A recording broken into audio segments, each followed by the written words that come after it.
In search of a financial opportunity to pay off student loans, a young Black American woman moves to South Korea to work. As the author, Bootsy W. recalls culture shock and fun adventures in a country far from home, she's also faced with anti-Black racism and featureism, quickly learning that white supremacy is practiced not only by whites, but by those that are categorized as people of color.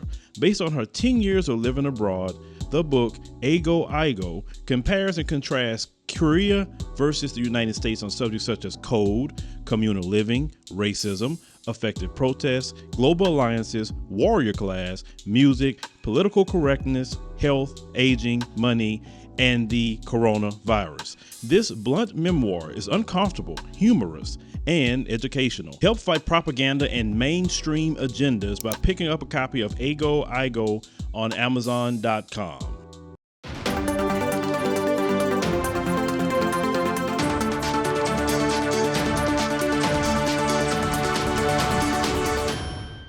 Peace, family. My name is Vicki Dillard, and I'm so pleased to be a contributor here on African Diaspora News Channel. I'm your sister with the curly braids here for another brief war briefing.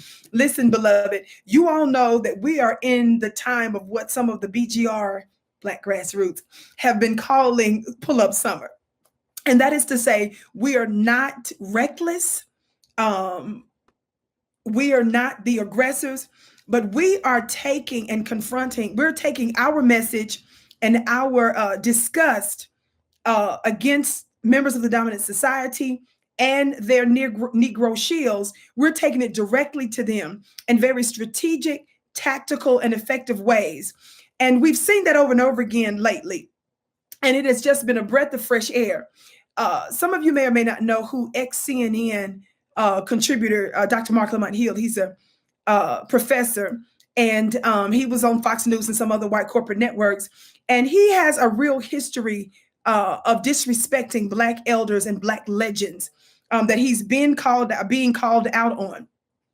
Now, he was beating up on Dr. Bill Cosby before his conviction, accusing him of sexual assault and other things, even though none of the 50, 60, mostly Gretchens and Beckys, were able to prove those allegations, which is why none of them had criminal cases and none of them had court cases that were at all successful. And majority and most of them never even filed a complaint. And most people don't even know that most of them have not even accused him of actual sexual assault.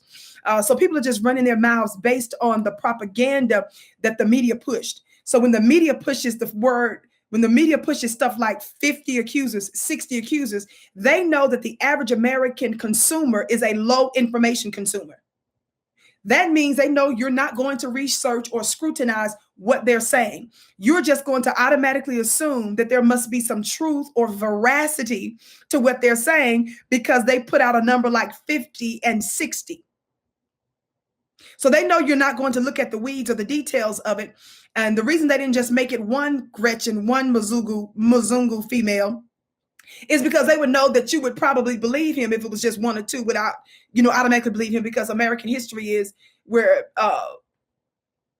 your Karens and your Gretchens have a history of falsely accusing Black men of sexual assault. So in order to get you to believe it, they had to get 50, 60 alleged accusers, and then they had to muddle what each of them were actually alleging. Then they knew you weren't going to research to find out that most of them never even filed a complaint. When some of them filed a complaint, they know that the average person is not going to know that some of the allegations go all the way back literally to the 60s. I'm 42, so the allegations are older than me. The allegations go back to the Jim Crow. These are Jim Crow allegations. Well, nevertheless, when members of the dominant society know that we're becoming more sophisticated. So what do? They get Black looking people, Black folk that look like us, tares amongst the weeds that look like that they're wheat, that are called tares. If you know the parable of the wheat and the tares, amongst us, so that we can get confused and then give legitimacy to the propaganda that they push on our own people. Well, we're still getting and continuing to be more sophisticated And we ain't going for that, especially amongst the BGR and Black Grass Society and the new Black media. With that being said, Dr. Marc Lamont Hill has been called out for being a liberal shield, being a Democratic shield, and being D1 and not B1, B1 being Black first. So he dogged out Dr. Bill Cosby after his conviction was successfully overturned by the Supreme Court for the state of Pennsylvania. He continued to call him a sexual predator. He continued to call and treat the decision as if it was a technicality.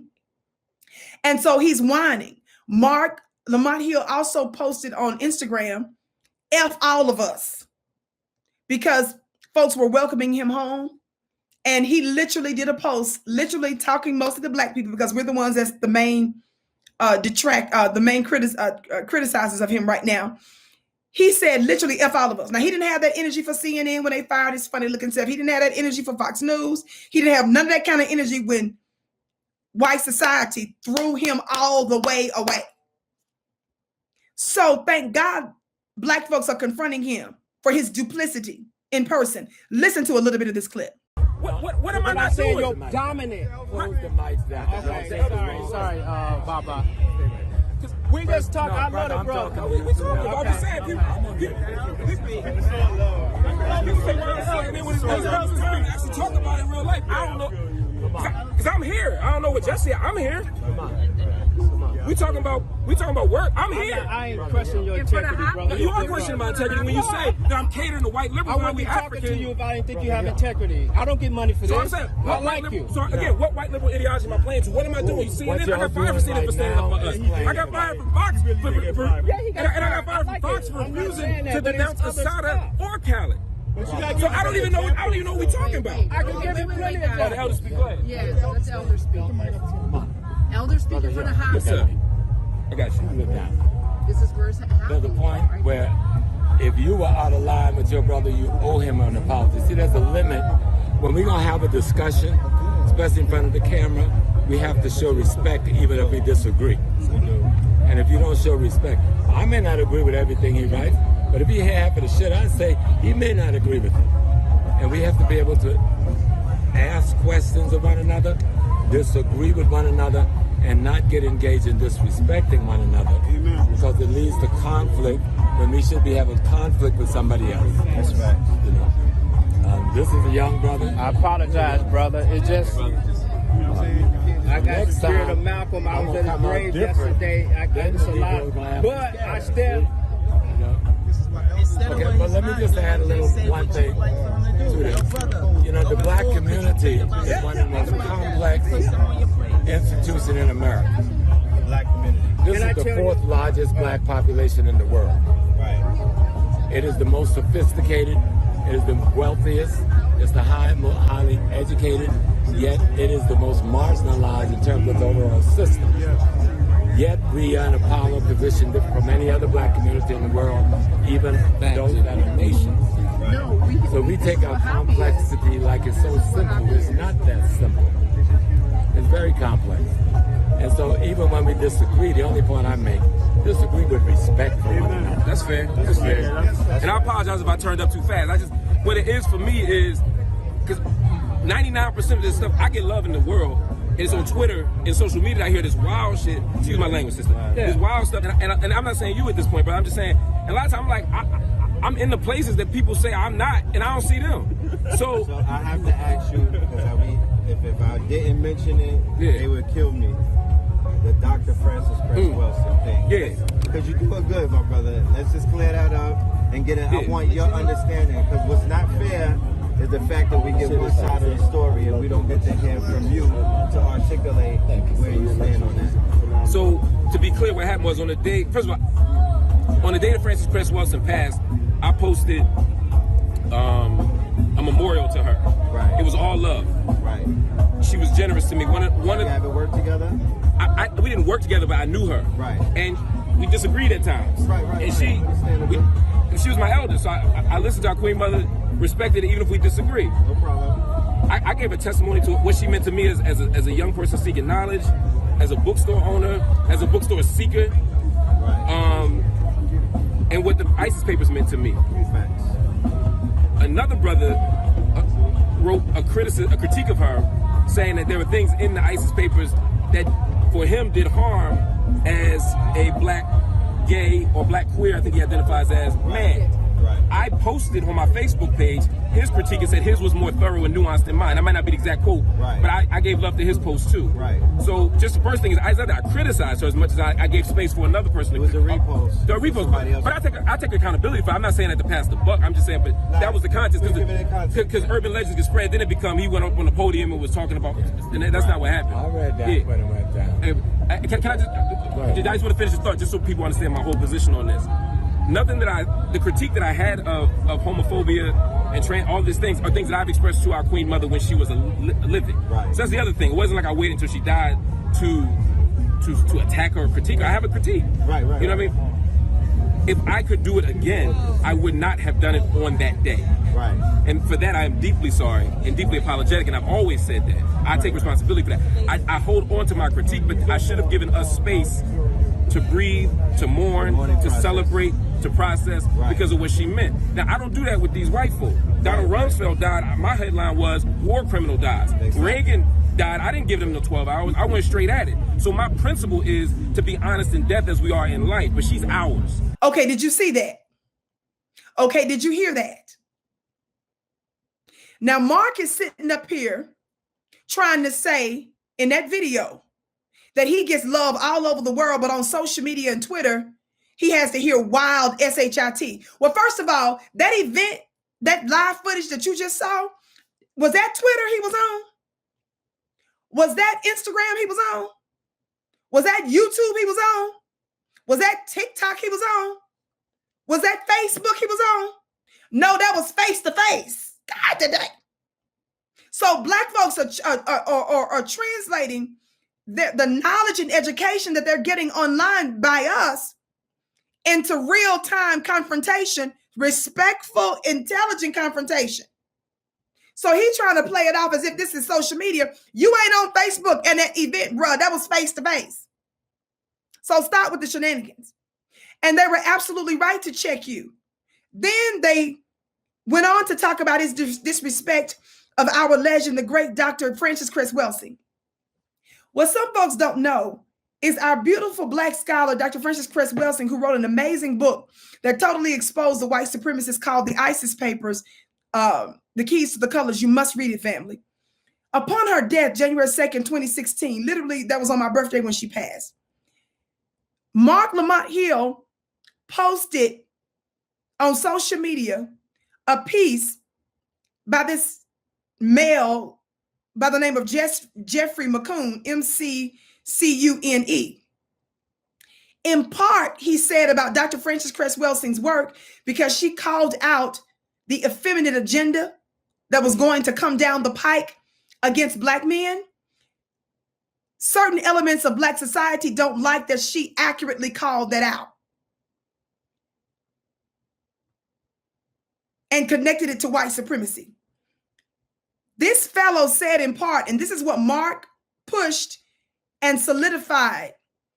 He said, in honoring her, the day she died, only hours after the announcement that she died, this is when these funny looking bootlicks put this up. In honoring her, I must honor the truth she told, but I must also be honest and say that just as a generation, listen, just as a generation of slaveholders and racists had to die for some to be free, so do the tyrannous voices of black radical ridiculousness. I'm gonna say that part again. He said, just as a generation of slaveholders and racists had to die for some to be free, so do the tyrannous voices of black radical ridiculousness. He's literally sitting there equating that what he says is the necessary deaths of a generation of slaveholders and racists. He says, so do certain black voices saying this regarding Dr. Cress Welsing. This is what Marc Lamont Hill put up. When he was confronted about pushing that piece from this man, he doubled down. When he was confronted by somebody in black society, he doubled down on it. It was after only overwhelming rebuke that he said he should have allowed for more time for grieving, as if this little musty fella is even qualified to critique such an astounding, iconic scholar warrior, such as the Dr. Francis Cress Welsing. Don't forget, it was Marc Lamont Hill in 2006 that helped to push a piece questioning the sexuality of Malcolm X. That was Marc Lamont Hill. That was Marc Lamont Hill at the end of 2018, the fall of 2018, October 2018, that denounced Minister Farrakhan because a white reporter pushed him to, and then Mark lied about it. This is a pattern of his. And we're calling y'all out. Talk black to me. Thumbs up, thumbs up, thumbs up, family. Share this broadcast. Be sure to join my weekly mastermind at clubvicki.com, where we're changing the world. People's lives are being changed. People are getting absolutely amazing testimonies, signs and wonders, miracles in their lives, because once a week I drop metaphysical or spiritual jewels. And it's changing the way that you live. People are living in their day-to-day lives. You can also ask me questions there.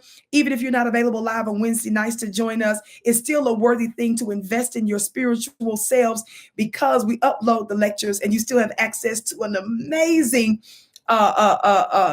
catalog of work that will change your life that I've given. Clubvicki.com. The link should be somewhere below. Clubvicki.com. Join for only $1 for the first 30 days. Also follow me on Instagram at Vicki X Dillard, and be sure to subscribe to VickiDillard.tv. That's VickiDillard.tv. VickiDillard.tv. Thank you so very much.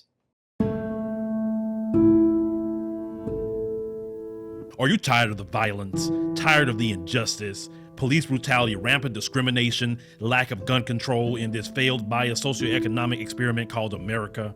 Or maybe you need a break from the relentless grind and want to regain control of your destiny, your wealth, your health, and your purpose. DiversifiedGame.com has the right course for you. Prepare for my first trip to Africa. Looking to reconnect with your roots, start a new business, or just a fresh start? Africa, aka the motherland, is waiting. Don't let the Chinese and the Mzungus have the fun and also take over the motherland.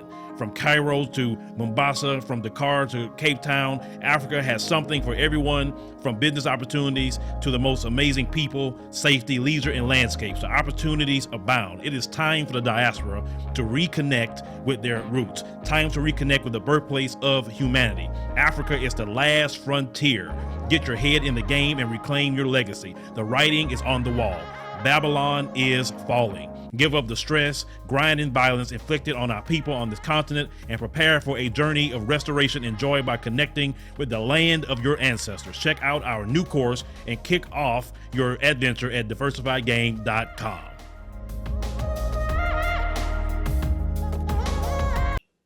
Hello, everyone. Please make sure you subscribe to the African Diaspora News Channel app on these platforms.